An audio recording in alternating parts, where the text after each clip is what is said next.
Welcome back, everybody. RotoGrinders NFL Food for Thought podcast.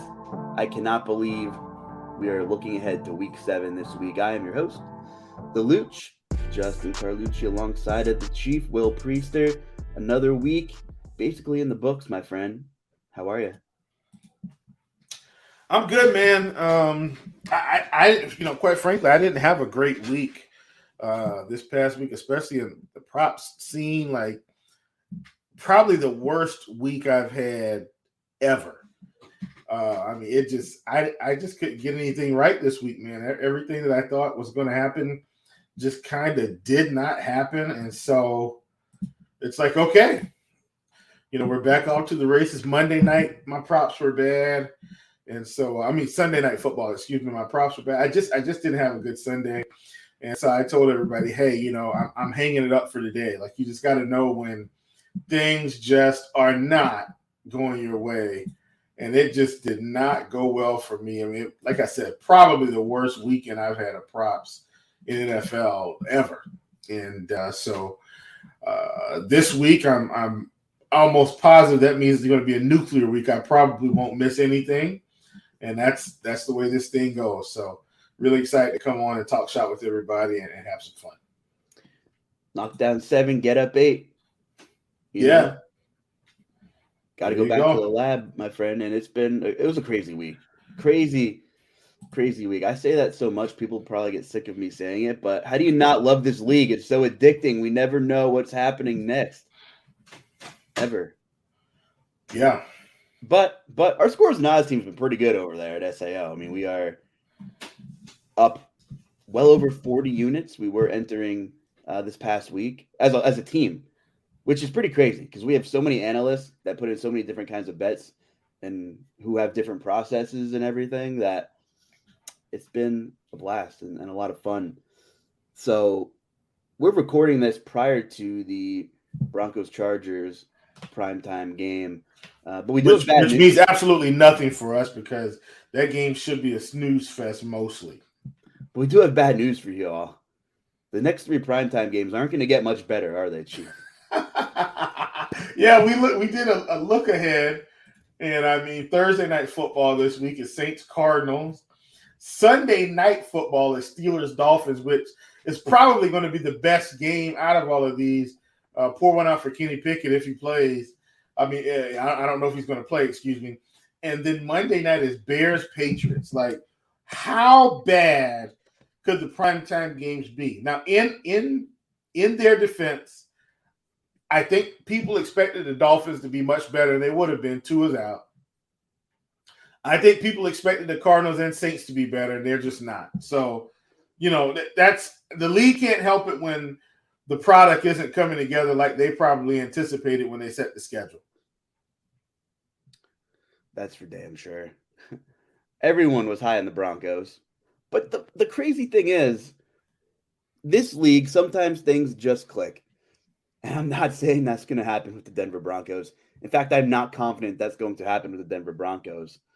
From what we've seen out of Russell Wilson, plus he's not 100% healthy. They've had a ton of injuries on both sides of the ball. Nathaniel Hackett has not proved himself to be capable as a decision maker. So there aren't many things trending positively. But if the Denver Broncos, and this is not a Denver Bronco podcast, just like last week was not a Geno Smith podcast. If the Denver Broncos somehow sneak away with a primetime win on Monday when we hang up the phone here, they're 500 in a very competitive, open AFC to claim some wildcard spots at the minimum, Chief. So in the grand scheme of things, this could be a momentum game for Denver. At the same time, the Chargers won 2 straight. And we're talking about Monday Night Football here, and they're dealing with injuries in their own right and things like that. But, it's that time of the year where health and nutrition is huge in play. A lot of great games. We should probably start with the Bills and the Chiefs if we want to talk about an elephant in the room. Did that game go according to kind of some of your synopsis heading into it? I thought it would have been a little bit more scored on the board, but in terms of how it all played out, like when I looked at the scheme of the game, I think what we saw in the second half is what we thought we were going to see for both halves.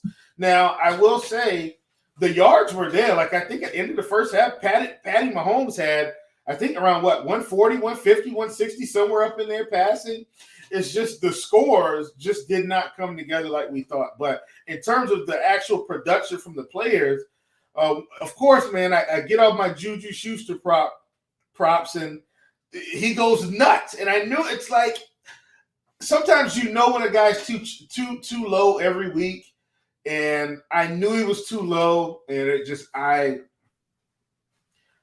hopped off the train, and as soon as I hopped off, man, bang, over 100, game of the year for him so far, and it is what it is. But yeah, man, I definitely think I think it was worth the cost of admission, even if the second half is what really blew up for you. One of my favorite episodes last year of the Theory of DFS with our guy Jordan Cooper. He was on with Eric Beinfor, and it was the episode where he's due. This guy's due. You have to play him. He's due. What does he's due even mean? Like, what's the advanced analysis behind he's due? Juju was due. How could you get off him, Chief? I'm just playing. Well, no, but here's the thing, right? He's due to me means this. Juju came out week 1, I think 40-something yards receiving. We took the over, he crushed. Week 2, he's, 52. It's still too low. He goes under. Week 3, he's 50. We take it, you know what I'm saying? And so it's just, for me, it's just about the fact that if guys come out too low every week, whether they hit or they don't, you still have to stick with it, right? Because now, next week, he's not going to be 46 and a half. It's probably going to be 55 and a half. So I just gave up 7 yards worth of value that I otherwise would have had, or 8 to 9 yards worth of value that I otherwise would have had because he just had a nuke week. Do you get what I'm saying? So that's really what it's about for me when guys are just too low in terms of prop play. It's all about getting them while they're too low, because once they blow through it, the books are going to adjust and they may not go back. I hate the it's due thing. It's funny. Everyone that plays fantasy sports says this guy's due, right? It's so funny. And I love Jordan Cooper's show over there.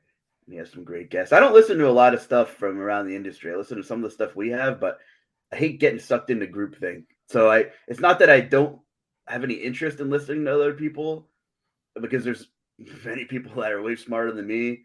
But, you have your processes and you don't want to get off, your own when I don't know. You got to find that balance between researching and using your resources and just being like, wow, this guy's right and I'm wrong. That you're listening to, guy or girl, is right and I'm wrong that you're listening to. So Juju doesn't even have 20% of the target market share in Kansas City. So he's an interesting anomaly case here, right? Like, he's not the target demand guy that maybe some thought he would be.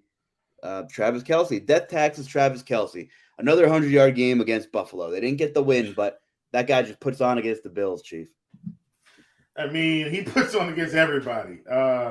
Last week, not week 6 against the Bills, but week 5. I mean, the man just comes out and has a 4-touchdown game with like 10 yards receiving. It was more than 10, but you get my point. It's just he just finds ways to produce, man. And so Kelce just continues to have big games. And that's what happens when your tight end is essentially your number 1 receiver. Yeah. Hey, but kudos to Buffalo playing in a hostile playoff-ish, Super Bowl-ish type environment. Arrowhead going in there, grinding it out, and getting the dub. So, are the Bills the best team in the NFL? I actually think they are. I do. Because I feel like they have enough on both sides. So do I feel like their defense is the best in the NFL? No. They're definitely top 5 in my book. Do I feel like their offense is the best in the NFL? they're probably 1A and 1B with the Chiefs, but I'm going to give them the nod because they have more star power. Well, you have my neighboring friends and listeners here. I don't want to get too far ahead of us here, but they're screaming in their car right now, or at the gym, or whatever device they're listening to. They are screaming at you and me, EAGLES. So I know they are. I'm aware of this. And I have tons of respect for the Eagles. But here's the difference, I think, between Buffalo and Kansas City and the Eagles. If the Eagles have to get into a scoring match with the Bills, they're dead. Like, they can't outscore the Bills. Like, that's not something they're going to do. I don't think – so hear me out. I love the Eagles. But I don't think this team is built to really play from behind. If they got to play from behind, I think they're in trouble, Luuch. That's my concern. Like, if the Bills get down, it doesn't matter. They're going to throw the ball 60, 70% of the time anyway. The Eagles they don't want to throw the ball most of the game. They want to run most of the game and then set up the pass, where the Bills are going to pass no matter what. So when I'm saying that culturally, the Eagles aren't built to play from behind. Yes, I know they have Smith and I know they have A.J. Brown. I'm not saying they don't have the talent to keep up. That's not what I'm saying. So don't misconstrue that. They have Dallas Goedert as well. I'm saying philosophically, the team is built to run the ball, control the clock, score as much as they want, right? Not allow you to score. Like, that's how the team is built. They're not built to be down 21 points and have to figure out how to win the game. If they're down 21 to Buffalo, they're done. Like, because Buffalo isn't going to take their foot off the gas. They're just going to keep pushing it down the field, pushing it. That's the way that team is built, philosophically, right? Like, philosophically, Buffalo is going to throw the ball most of the game. Philosophically, the Chiefs are going to throw the ball. Philly is not built that way. Now, and I know we can say, and so here's what other people will say too, in terms of, well, when it gets later in the year, it gets so much colder, and if you got to come to Philly, it's going to be a problem. Well, Buffalo plays in Buffalo. There's no difference. In fact, it may be worse. So at the end of the day, I'm siding with Buffalo here, and let's just hope they don't have a mid-season or end-of-the-year meltdown. But I definitely think they're the better team in football, and they've already taken their lumps to lose, right? Like, that's why they're so hungry. Like, this new Eagles team, they haven't taken their lumps yet. Like, this is Jalen Hurts' second year, and I've got to give the nod to the Bills just from the playoff experience. Like, in sports, I do value experience, so I'm going to give my nod to the Bills. But I don't want the Philly fans to feel like that's a knock on Philly. I think Philly's a great team. And I think Philly probably comes out of the NFC the way it's looking at this point, unless the Giants just come into town and give them serious trouble. I still think they're better than the Giants. So I think Philly, in terms of the NFC, I think they're the cream of the crop. I think they're a team to beat, and I hope they don't go undefeated. I hope they lose a game early. Go ahead and get it out of the way, get the pressure off so you can just get back to winning. You know what I mean? I mean, going undefeated is great, but it doesn't matter if you go and lose in the first round of the playoffs. It means absolutely nothing. The NFC looks a lot less scary when the Rams have 99 problems, at least. The Rams aren't good. The Buccaneers aren't good. The Cardinals aren't good. Do I have to bring up the Packers yet, or can we just wait? Because I want to talk about the Eagles real quick. It's no need to talk about the Packers. They're a figment of your imagination, just like Aaron Rodgers being elite. That's in everybody's head. It's not in real life. Okay, so we'll just get out of the way. I won't mention Aaron Rodgers too much more anymore. San Francisco was on their way, and then they're decimated by injuries on the defense, and they go into Atlanta and catch a beatdown, a serious beatdown. Not like, I mean, it was a beatdown. So The NFC, in terms of it being wide open, I don't even feel like it's wide open. If Philly keeps winning, they're going to close the book on the NFC pretty quickly. And I know that the Vikings keep winning too, but I don't trust the Vikings. The quarterback's Kirk Cousins. He's one interception away in a playoff game from screwing everything up. Yeah, that sounds like Kirk Cousins. Exactly. And look, maybe I'm tougher on quarterbacks than people think. You guys probably haven't even heard me go on my Kirk Cousins rant.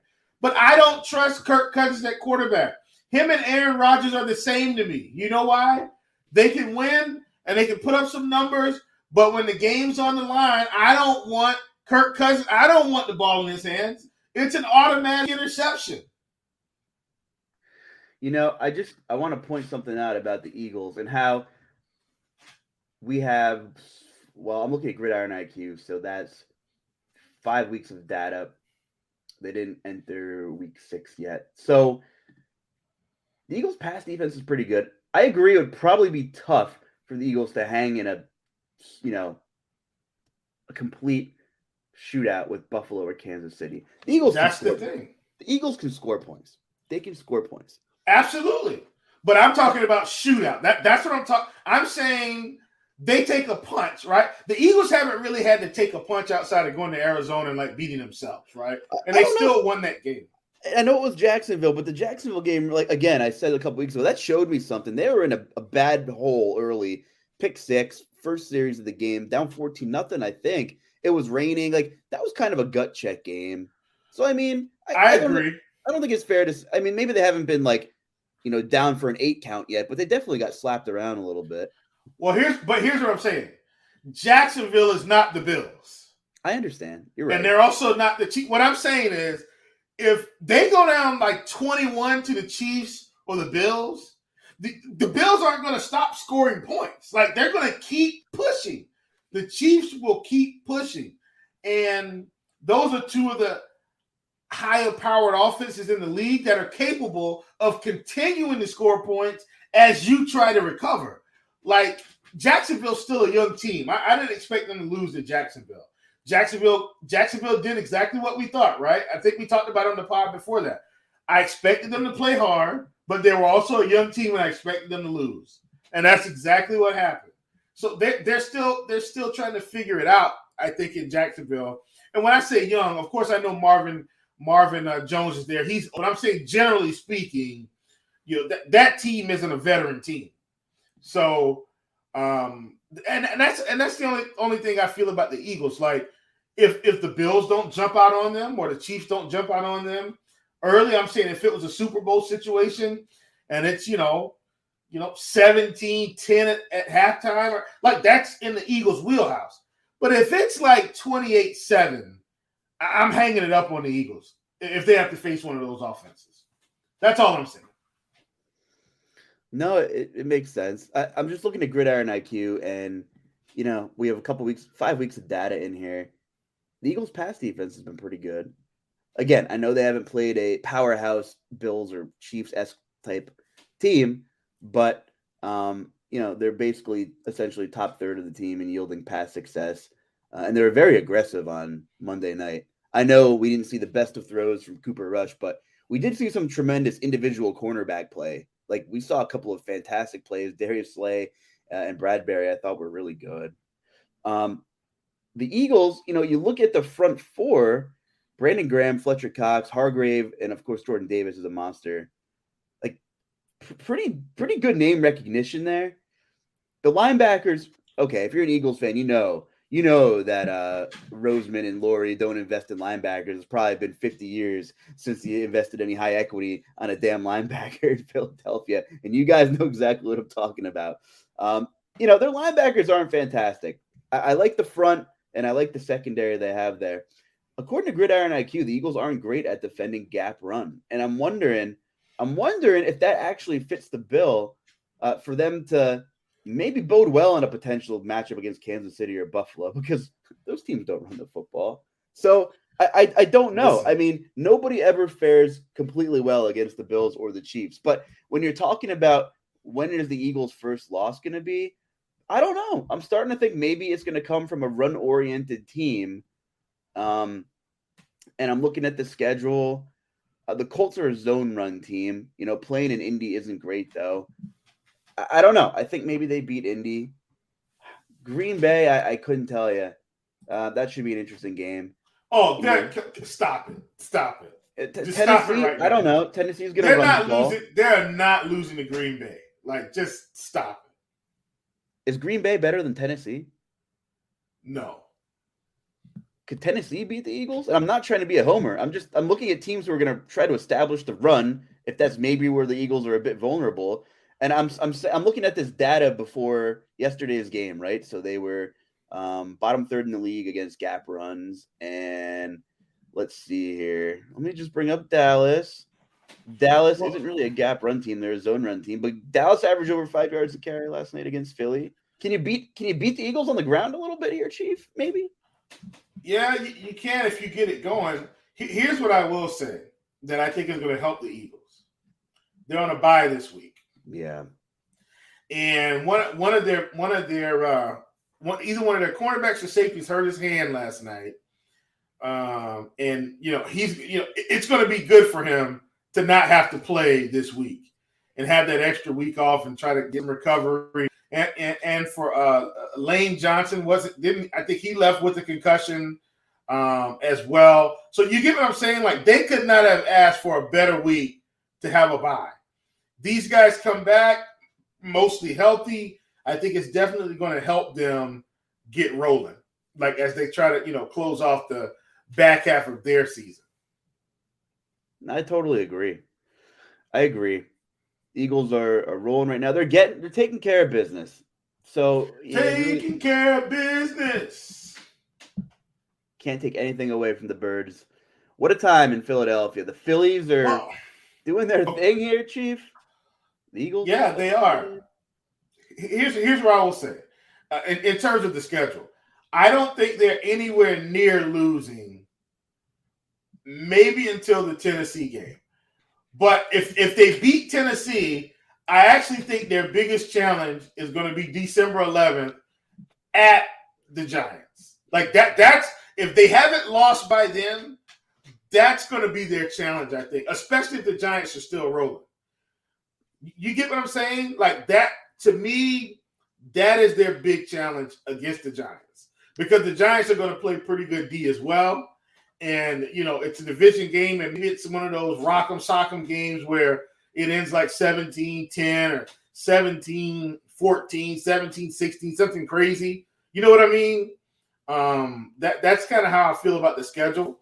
And then they do have to go to Dallas on December 24th, and that will be back at least 5 games by then, I would assume. At least.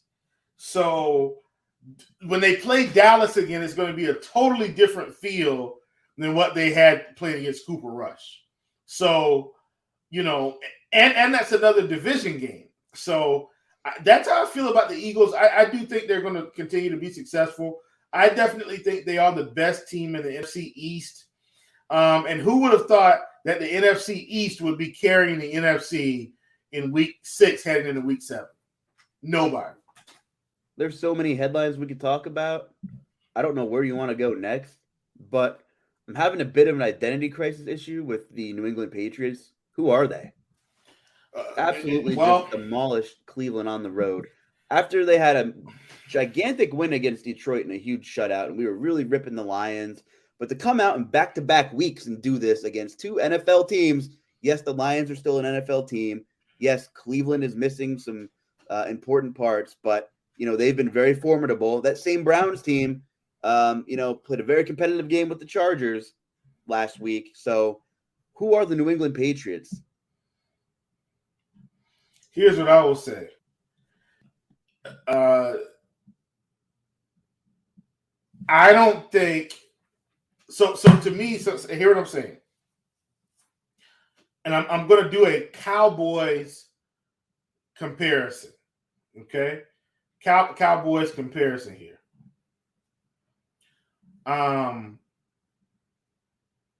So Dak goes out and Cooper Rush comes in, And they're like, oh, and Cooper Rush is winning games, right? But, it's not like he's winning them games. He's not losing them games. Do you get what I'm saying? Like, outside of maybe there was one game, I think his first game in or second game, where I felt like he really helped them win that game at his position. And this isn't an indictment on Cooper Rush, because he's earned the money that they're paying him to be the backup, right? Like, when you're the backup and you've only lost one game out of 5 to help a team stay afloat until the starter gets back, you've earned your money. Like, you've done exactly what you're supposed to do. So I don't have anything against Cooper Rush. Like, absolutely nothing. I think he's done his job and he's done it well. Would you agree with that analysis, Justin? Yes. Okay.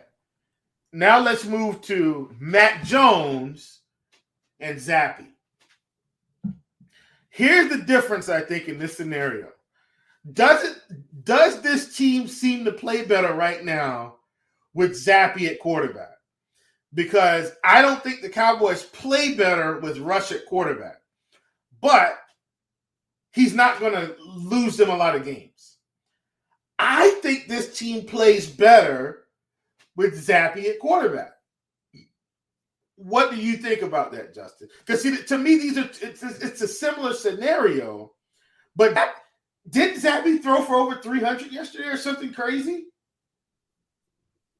Maybe I'm wrong. I could be wrong. He did. He threw for over 300. Mac Jones isn't going to do that very often. Against Cleveland, and he's the third string quarterback. And this team seems to be humming along. They started humming along when he came in the game after Mac got hurt. Like, so in Dallas, clearly Dak is going to start.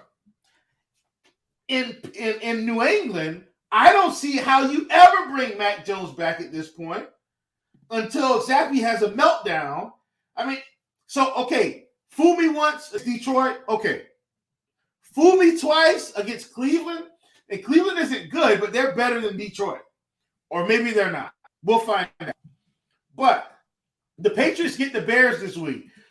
I'm telling you right now, Justin, if Bailey Zappi puts on a clinic against the Bears, there's no way Mac Jones can start the rest of this season.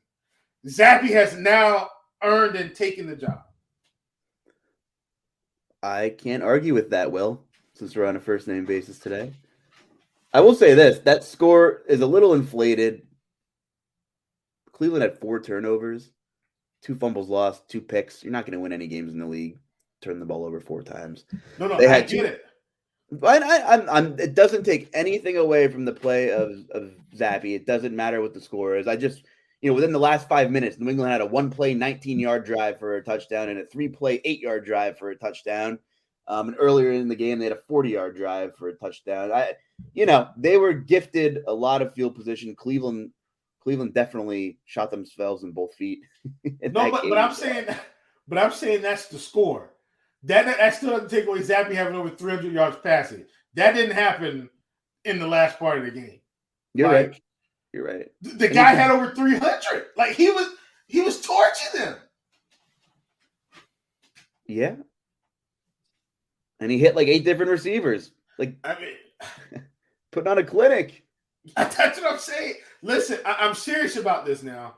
If Zappy, if he gives us anything close to the same showing against the Bears and Roquan Smith's defense, I'm serious, Luuch.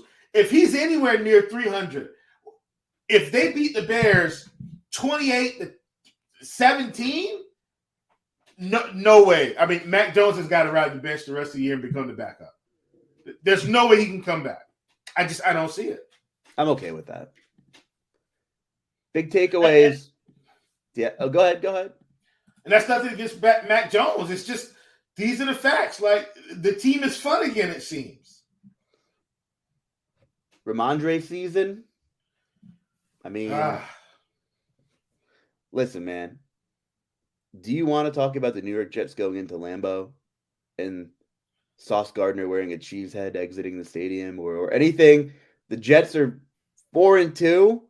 I know. Green Bay's not good. I know. But instead of talking about the Packers, you want to take 60 seconds and highlight some of the things what are you seeing out of the Jets organization? Are we seeing a culture shift for real finally? Well, so let's start with the obvious.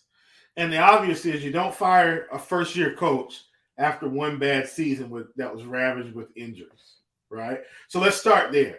Because I feel like organizations bring their guy in, they give him 2 or 3 years, but they don't give it a chance to actually see the culture shift. Now, so here's what I mean by that, because I'm actually going to make another parallel, Justin. Today's parallel day. I'm going to parallel this with the Panthers organization, my beloved Panthers. So Matt Rule comes in, and what I think we saw with the Panthers organization, at least the way it looked, was a temporary culture shift, right? The first season he was there, it looked like guys were inspired to play. Last season, though, it looked like nobody was inspired to play. And then we come into the third season, and the inspiration level is at an all-time low. It's bad.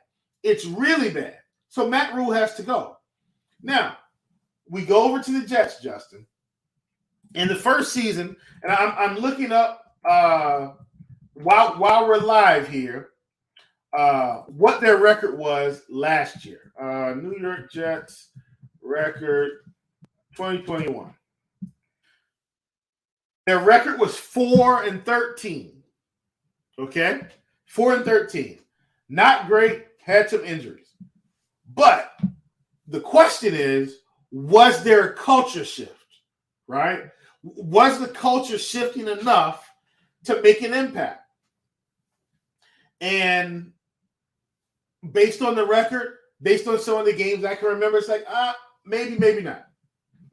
But then we come into this season, and we see the way they're playing. Now, mind you, Zach Wilson does not start this season mostly. We have Joe Flacco leading the charge for most of these games so far. And they still fought hard, and they're winning games. Now Zach Wilson comes in, they're still winning it. What does that tell me, Justin? Culture shift. Now, the difference is, or what I feel like the difference is, at least for now, is they're not playing too many divisional games yet. Right? And here's what it's going to come down to, Justin. Here's one of the first name basis today. How many of these divisional games do they rattle off? Like, okay, so if they're going to be successful, I don't think they beat the Bills, but they better beat the Patriots. Do you get what I'm saying? And they've already beaten Miami. They better beat me in Miami. Like, these are the games. If they split with the Bills by some odds, whatever,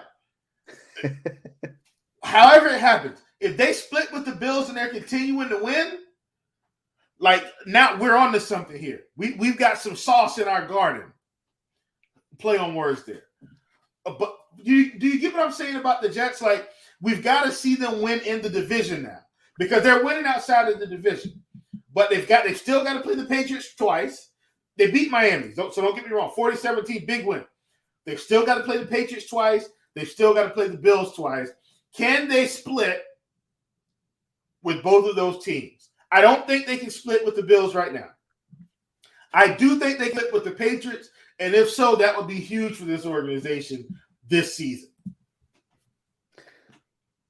They already have my respect, for sure. And I think they're going to at least split with New England. I think that's in the They realm. should. They get the first one at home, too. You cannot fault them for losing to Buffalo. So I think it's fine. I think it's fine. But they're utilizing their best players. We really weren't sure what was going to happen with the whole, this is still Michael Carter's backfield thing like 6 weeks ago.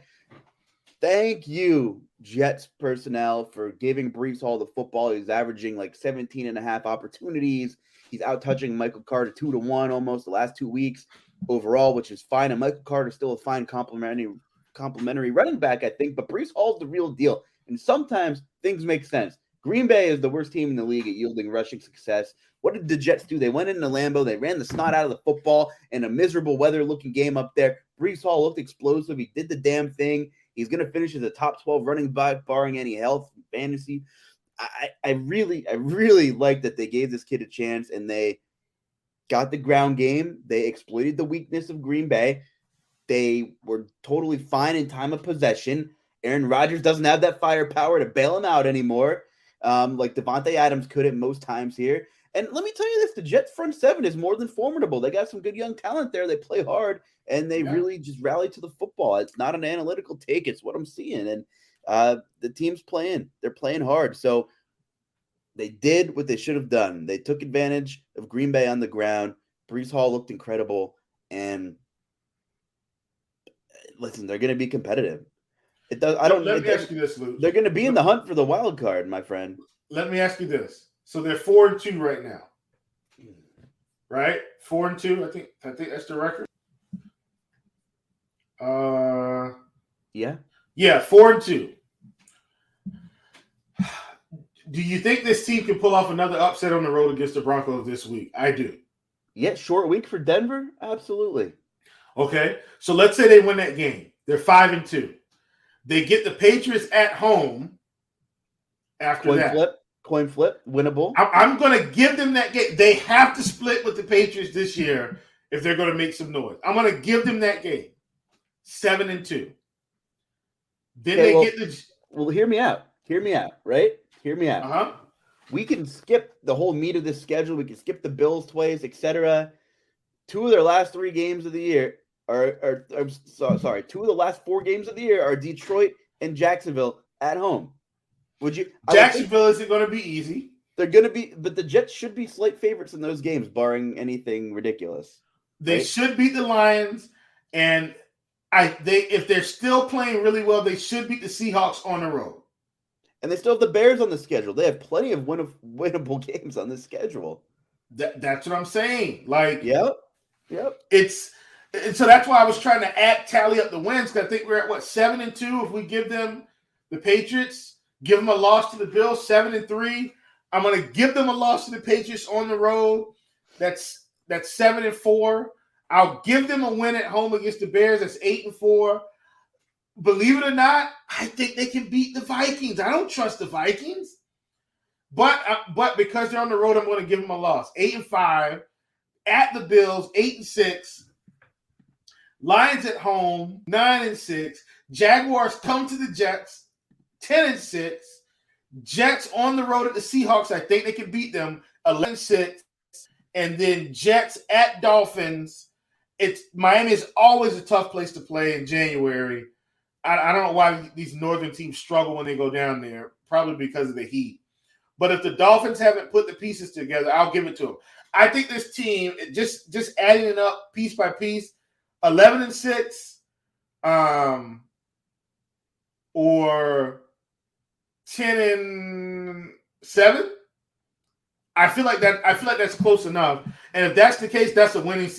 The Jets organization will be very pleased with either of those outcomes, I think. What do you think? I think 10-7 is fair because they're not going to be able to just ground and pound every one of these teams. Zach Wilson's going to have to show us something a couple times down the stretch. It's the NFL. Things are not carrying over from week to week. We're going to need to see Zach Wilson win a game or two. You're not going to be able to go 10 for 18 and throw for 100 yards and walk out of Lambeau every damn game. Absolutely. It's kind of and that's the thing. Yep, you got to see quarterbacks win the game for you sometimes and not just not lose it. For sure. I'm in.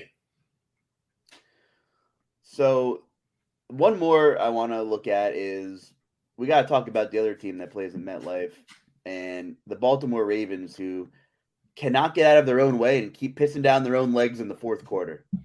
We've seen Baltimore, aside of this game, they haven't trailed much this season.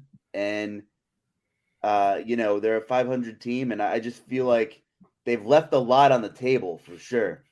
Whether it's a snap going over Lamar's head in crunch time or just things happening, turnovers. Not kicking a field goal. Not kicking field goals. Justin Tucker actually missing field goals when the coach finally lets him kick them. I don't know what to make of the Baltimore Ravens at this moment right now. Of course, they missed Rashad Bateman again, and it seems like Kenyon Drake is either Dobbins isn't healthy or he had a couple setbacks, or for some reason he's in the doghouse. Like, I don't mind Kenyon Drake, but there's a reason he's been a journeyman, and in J.K. Dobbins, maybe he's just not.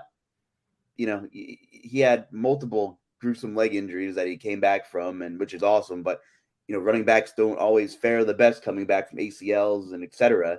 So we're seeing maybe a shift in the backfield there as well. So the Ravens, Chief, the Ravens, great win from the Giants, another team who shifted culture and is most likely on their way to a wild card berth at this point in the NFC, and not taking anything away from a gritty win. But the Ravens, are we seeing a culture go in a different trajectory here? Not only because are they choking games away in multiple ways late here in the season, Chief, but to not pay your franchise quarterback or come, I don't know what's going on there behind closed doors in negotiations, but a company that, like, Lamar is the best offensive Raven to play football in quite some time, to put on that uniform. And to not honor him, and it doesn't even sound like they were close in negotiations from what we know. So you accompany that with the brutal losses. Where are we here with Baltimore? Well, I think it's how many games do you think they can win in the division? And I think they can beat the Steelers. I think they can beat the Browns. And that's really it for me. If they beat both of those teams and they can get a few more division out of conference games, they're going to be just fine. You know what I mean? That's really where I view Baltimore. And they get the Browns on the 23rd. They should beat them there at home. They go to Tampa Bay. If Tampa Bay hasn't shown drastic improvement, they should beat them. They go to the Saints. Whoo, man. The Panthers come to town. They should beat them. They go to Jacksonville. Not sure about that one. The Broncos come to them. They should win that game. At the Steelers. The Steelers are always tough, but they should beat the Steelers. They should beat the Browns again. The Falcons come into town. I don't think the Falcons will still be hot. They should beat them. The Steelers come to the Ravens. Then they go to the Bengals. So they've already beat the Bengals once. If they win the division, which they very well could, then despite their record today, they're one team I'm still okay with. I'm okay with them too. Their 3 losses are by a combined 10 points. They have just all really hurt.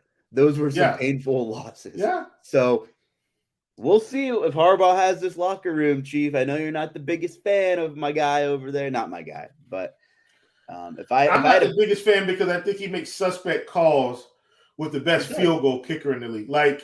For instance, Justin Tucker kicks 2 field goals in the game, and it's not because I like field goal props. Okay, let me just put that out there.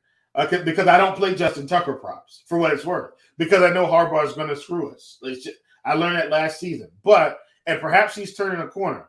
But when it's 4th and 2 at the 30, and the score's 10-7 and you're up, just let Justin Tucker kick the field goal. Right? Those 3 points are valuable because now this team, let's say you don't score anymore, the other team has the ball with 2 minutes left. Okay, yeah, if they score a touchdown, they win. But they also have to score a touchdown. You get what I'm saying? The pressure's on. And then let's say you get a stop and it's 7-13, and then now it's 4th and 4 at the 38. Okay, Justin Tucker comes out and kicks another field goal. You're up 16-7, and now the other team literally, even if they scored a touchdown and got the 2 point, they still can't win. Do you get what I'm saying? It's it's the optics of it. Sometimes you gotta take the points when they're there, and then let your defense do the rest. And if the script plays out okay, if the team goes down and it's 7-13 and they score a touchdown, you get the ball back. If you kick a field goal, you can win the game. Take the points. Always take the points. And I think that's something that, listen, I love analytics. Do I think a team should kick a field goal at 4th and a half-yard line from the goal line? No, I do not. You go for it. Right? Unless it's 10 seconds left, right? And the score is 9-10 and you've got 9. Like, just take the field goal, right? Just kick it and win the game. But any other scenario, take the points. The points are always going to be more valuable the later the game goes down the line. And I don't think the Ravens have done a good job of taking enough points, even last season. They just wouldn't take the points. 4th and 3 on the 10, they just go for it. Come on, guy. Take the points. All right, I'm done. Let's look ahead to next week. Yeah. On a scale of how confident are you, which is a very open-ended scale, can the Washington Commanders and Taylor Heineke beat the Green Bay Packers? I think they can. Now, will they? I don't know. Like, as much as I despise Aaron Rodgers' level of play, okay? I don't have anything against Aaron Rodgers as a person, just his level of play. The Green Bay Packers have a chance to beat the Washington Commanders for sure. Like, they absolutely have a chance, okay? Period. No doubt about it. Will they? On the road? Washington's played some bad football. So is Green Bay. If Taylor Heineke's playing, he knows enough about this team. He's been there, right? He can get some wins. He's slightly elusive at times. And, Green Bay's going to have to use old film to prepare for him. Because they won't have any from this current season, which in my opinion may put them at a disadvantage overall, depending on how they scheme up the offense. I think Washington wins this game, but I don't think it's pretty. I'm really torn on this one. I don't think Heineke can be any worse than Wentz. He can't be. He won't be. He will not be worse. Well, what we know is that the running backs are definitely going to get peppered with targets. If it's anything like it was before, running backs will get targets galore. Listen, man. If I'm Washington and I have this young kid, Brian Robinson, who had a pretty good coming out party, hey, I'm back. I'm the lead back. Hit our rushing props with him, hit the overs. It was nice. And I'm seeing what Breece Hall did to that Green Bay defense, who yields the worst rushing success rate, meaning you can run the snot out of the football against them. I'm looking at my offensive lineman. I'm like, we're going to go beat the Green Bay Packers. We're going to run the ball 20 times with Brian Robinson. Another 12 with Gibson. Why do they hate that man? He looked fantastic. But ever since training camp and when they drafted Robinson, they want nothing to do with Antonio Gibson. Is Ron Rivera a problem here? Like, is he an issue? I think Ron needs to go home and watch football now and quit coaching. And I don't have anything against Ron as a person. I just think his time is up. Like, don't you think so? Like, I think his time is up. He had a run. He had a run with Carolina. He probably should have taken a lot more time off in between his next head coaching job, and he went right to Washington. And I think Ron's time is up, man. And I like Ron as a person, but Ron, if you're listening to this, go home, look at your beautiful wife, hang out with your dogs, and say, you know what? Let me give somebody else a chance to lead this team. Because I think my time has run its course now. Let's get Terry McLaurin a quarterback too, while we're at it. Oh boy, McLaurin's stock is up with Heineke. It's certainly not any worse than it was. No, I agree. But I think you get 30 carries between Robinson and Gibson. I think this is a one-score game in the fourth quarter. That's all I'm saying. For sure. What other games are you looking at here? Any games you're interested in? Any sides or totals that are catching your attention either? I think the Giants going to Jacksonville is huge this week. Wouldn't you agree? Like, to me, sneakily, this might be the best game of the week in terms of what it's going to mean for these two teams' seasons. I really do, man. I think the Giants going to Jacksonville. This is going to get interesting, and this is a game I actually want to watch. Like, my team is playing the Buccaneers, and I might actually watch the Giants-Jaguars game, or just instead of watching the Panthers play this week and just upset me even more, I might just red zone it up the whole day instead of taking 3 of my hard-earned hours to watch my Panthers lose every week. Oh, I know the feeling. Yeah, I think we are going to see an interesting game there. I think it'll be competitive. Like, the Giants' offensive line still can't protect Daniel Jones. Like, I know they're 5-1, but we can't imagine that issue didn't disappear. So yeah. By the way, Travis Etienne looked fantastic against the Colts. Yeah, it's and that's what I'm saying. I had to start getting away from James Robinson because it just the week before, I think it felt like it was time. Like, they gave him more carries, or it was pretty much about equal with the carries. So, the first couple of weeks, it was kind of the James Robinson show, right? And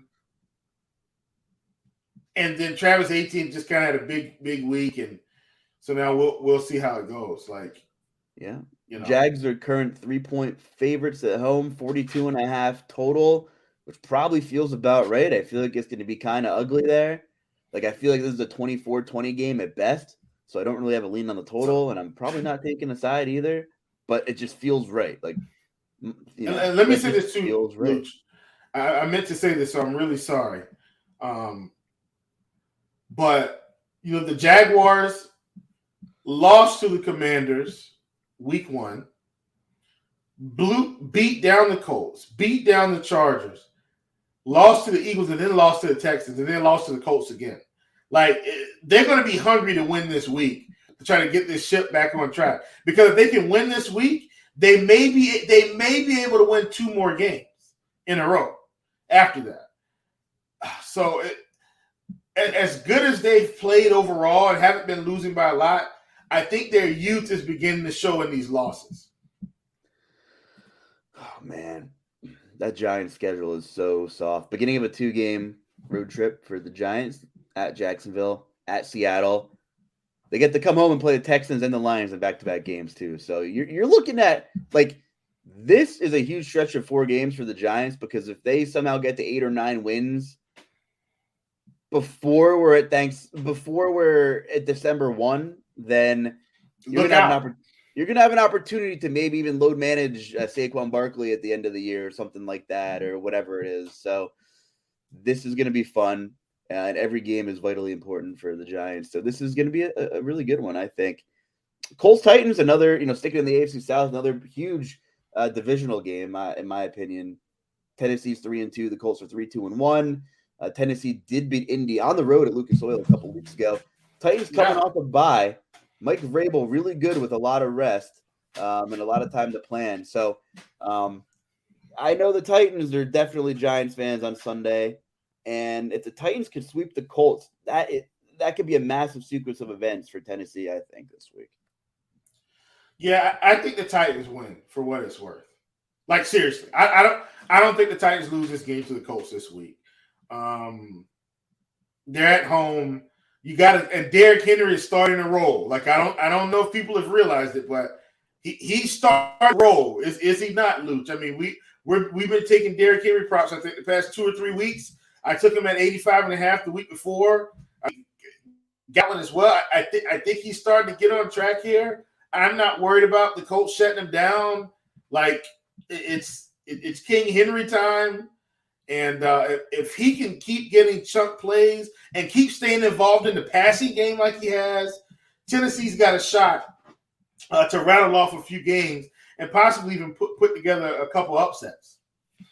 We'll see. That bye week was necessary. They were missing like 5 or 6 defensive starters. Harold Landry before the season started. Bud Dupree's missed 2/3 of the games. Amani Hooker, young safety, was missing a lot of time. Elijah Molden, one of their corners, been out. Zach Cunningham missed some time as well. So, like, they really needed that bye week. So I think it's going to be a great game. It always is. We'll see if Tennessee is going to be in the market to maybe look for a wide receiver. A nice breakup here of content is your Panthers are maybe beginning a fire sale. So Robbie Anderson went to Arizona. Is anybody else going to be on the move here before November 1st? I hope Christian McCaffrey is gone. Like, just get rid of him. And that's not anything against Christian McCaffrey. I think he likes the Panthers organization. And he's done all that he can.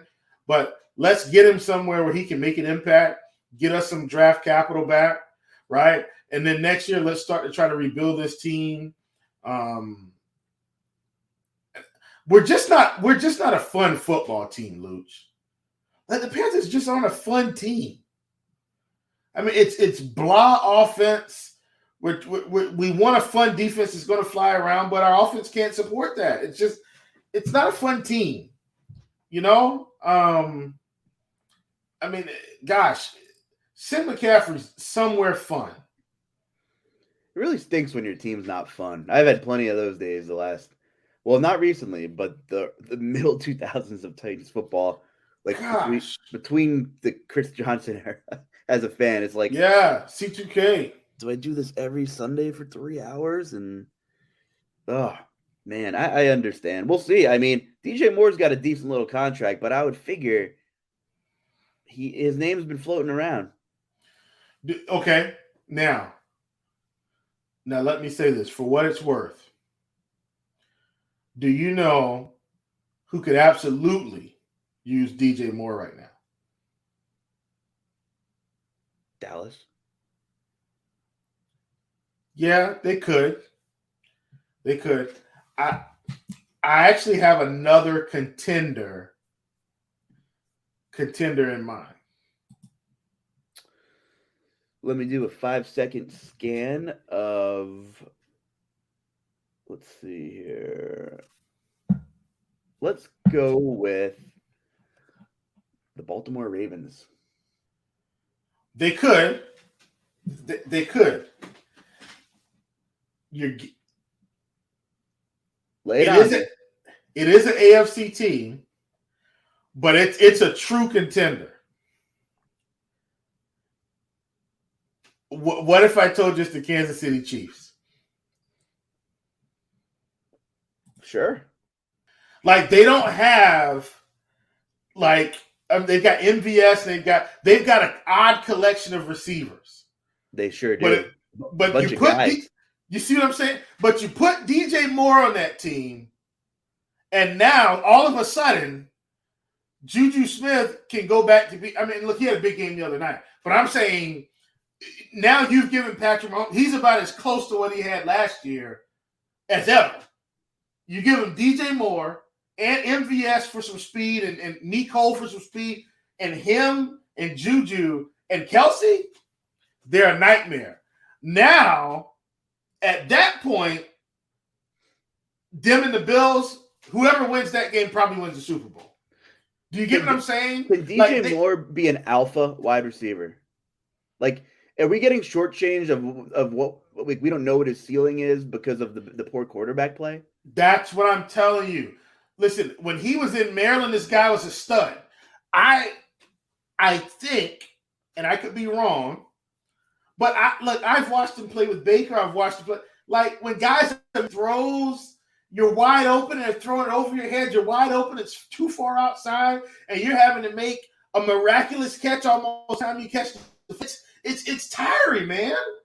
It's like, come on, can I get somebody to throw me the ball when I'm open one time, please? You know what I mean? It's so tiring.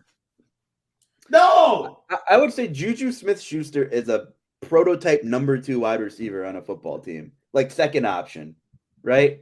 I feel like that's fine. That's a good call. I also said the Tennessee Titans could really use DJ Moore, but you know who they could really use? A guy like AJ Brown. Listen, I almost knew this was coming, and it still got me anyway. I am a believer in Treylon Burks. He's got the turf toe thing though, and that could linger a whole year. You don't know. So, have you seen Julio? Julio's had turf toe for 10 seasons. I know. I love how he went to Tampa, and the Tampa Bay Twitter crowd was like, "Oh, we got Julio." I'm like, listen, I've dealt through a lot of Julio situationships last season, and he is not going to play more than 6 or 7 games. And we would need to take out another time slot to talk about the Buccaneers, and we'll save that. We'll definitely we'll save that. I will just say this about next week: if you're looking to do some fall festival stuff with your honey or whatever, you have a vacant Thursday night, Sunday night, and Monday night because these games are brutal. You want to go out to dinner, play some mini golf? I don't know. Listen, let's go ahead and start shopping for Christmas decorations, and that may be something good to put on the schedule during those times. Because man, you're right. It's ugly. Which game would you rather watch? Would you rather watch the Saints Cardinals on Thursday night, which is probably the answer? Would you rather watch the Steelers Dolphins, which could be Trubisky against question mark, or maybe the Bears and Patriots, in a shootout thriller on Monday night? Which is the best primetime game of this week, Chief, for entertainment purposes? I got to go with the Steelers Dolphins. Like, don't you think? Like, that's got to be the one. No way it's the Bears Patriots. Not that I will say this: Bailey Zappi starting. It might be interesting to see how well he performs against the Bears, who are going to have a much better defense. But on paper right now, if I had to choose, well, the Saints should be able to put up points this week. So this might actually be a fun game. But I think I'd much rather watch the Steelers Dolphins play. Hopefully Kenny Pickett recovers, well soon. Guess he left with a concussion, which is why Trubisky was in there. I mean, hey, they beat the Buccaneers. I don't know anything. I don't know anything. Poor Tom. He's divorced. He's losing to a team with a depleted secondary. I mean, the Steelers had everybody and their cousins out in that secondary, and it was just brutal. I don't know what the state of the Buccaneers really is right now. We'll have to bring Nick Galeta back on if he will accept our invite, because he's a big Tampa Bay advocate. And I wonder what his actual analytical analysis is to what Tampa Bay is the rest of the season, because, man, I don't know, Chief. Yeah, neither do I.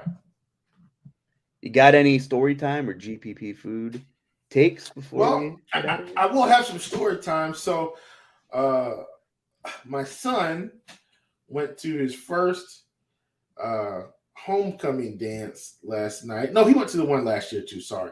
But for this one, he got a little suited and booted. Had on a very spiffy fit, if I must say so myself. We went to the one of the local suit shops here, a spot called New Yorkers, and he was able to find them some very spiffy wear. Had a nice let's call it a attention-seeking dinner coat, black, had a little shine to it, white shirt, white and black bow tie, got him some nice stylish fashion glasses, had some white suede shoes on with the black bottoms, and I think he had a good time, and so I was really happy to share that experience with him. So in terms of story time, we were able to go to that spot, and this was last week, and kind of look around and had some really good father-son time, and got him, like I said, suited and booted. And while we were in the store, the guy says, "Hey, are you going to wear the slim fit pants?" He said, "All the guys are wearing these slim fit pants now." And my son says, "Yeah, I'm on to wear those." He said, "All right, well, try them on." So I went to the dressing room. He's like, "Hey, I don't know if I can get my whole leg in these things." So, all right, well, we'll go up a size and let's see if the next size fits. And the next size, he was able to get into the next size up. And he says, "Hey, I got into them, but like, if I sit down the wrong way, I think these things are going to split." I said, "So we're avoiding the slim fit pants?" Yeah, we're going to avoid those. Let's just go with the regular fit. I said, "Cool. Regular fit pants it is." So got the regulars, but yeah, he went and had a good time. And I had so much fun hanging out with him, man. Just, shopping for some spiffy threads for the dance. Now, Luuch, the end of this story is this. I said, well, yeah, because I've got an event coming up where I'm going to have to, put on some formal attire. So I said, yeah, I'm probably going back, in a month or so because we've got this cruise banquet that me and Mrs. Chief are going to, the future Mrs. Chief, and he said, well, hey, I'm going to go back with you when you go. I'm like, oh, really? Why? He was like, because the prom's coming up. My son's a sophomore. Here's what he says. Yeah, I'm going to go with a junior, one of my junior friends. Oh, okay. Good for you. So that's the end of the story time. But that's my story time, man. I had so much fun with my son hanging out at the store. And, just you won't forget those moments, man. You will not forget. So are you going for the slim pants as well? Or are you more Great question. I could not have crafted that question any better. And the answer is heavens no. I will not have on the skinnies, the slim fits, regular fit, my guy, regular fit. I'm not a slim fit guy myself. But I'm okay with missing that era of style. I'm okay. Listen, it work guys, for my build either. Yeah, and it's a build thing. Like I've got look, if I played football, I'd be like a smaller Jerome Bettis. Like I've got pretty thick thighs here. Slim fit's not working for me, man. It's just not working. I mean, I'm gonna look like, you ever seen that packaged hamburger meat in the store? That's what I'm gonna look like if I get those slim fit pants. Shop down a different aisle. Listen, quick food story. I was in Baltimore this weekend, and the Ravens fans were very sad. But I was outside of Baltimore. I was actually in Towson. What's up, Towson Tigers? Cool little college town. But I went to this place. Called the CNR Pub. And first of all, it's on a one-way street, and they had a chalkboard going above the bar. And I said, "What does wrong way tally mean?" And the number was at like 280. And they said, "Oh, every time we see a car go down the wrong way, we tally it up." And I said, well, that is terrifying if you reset this on an annual basis. So if you're in Towson, please be aware of the one-way streets. But check out the CNR Pub. I had grilled wings there. And that's not usually like I don't get that often. I guess most places probably don't grill their wings. But I had a little Old Bay and honey seasoning on there. And I'm more of a buffalo or a hot or some kind of tang. But switching it up, I'm like, you know what? I'm in the Baltimore area where they know Old Bay. They know what they're doing with it. They threw a little honey on there. So CNR Pub was a really cool environment. Had a little bit of an outdoorsy feel. They opened up some of their like little brewery-esque garage doors and, let the breeze in. Huge wraparound bar. So if you're looking for a place to get some grilled wings in the Baltimore Towson area, check out the CNR Pub. Just drive down the right way of the street, please, for everyone's sake. I don't have anything else to say today, but I feel like we covered a lot of ground here of important storylines. We didn't get really analytical, but you know what you're getting out of us by this time if you're tuning in. Yes, you do. If you want some analytics, my friend Will here is on a lot of media stuff. I know you got to get out of here. You got the Monday night show coming up. By the time this podcast gets put out, that'll already be over. But you got a lot of stuff coming up. And, hey, we're making a couple of appearances on the NBA Morning Grind in a week or two. NBA season's back, baby. NBA season's back. And it could not have come at a better time for the week, right? Like, because baseball was kind of my weekly grind. And then now we've got NBA, which is just going to further strengthen the props bankroll. So I'm really excited for NBA to be back. And brother, we both started together. We started our relationship on NBA Grind on NBA podcast. So it's good to always come full circle and go back to our roots here. So I'm really excited. I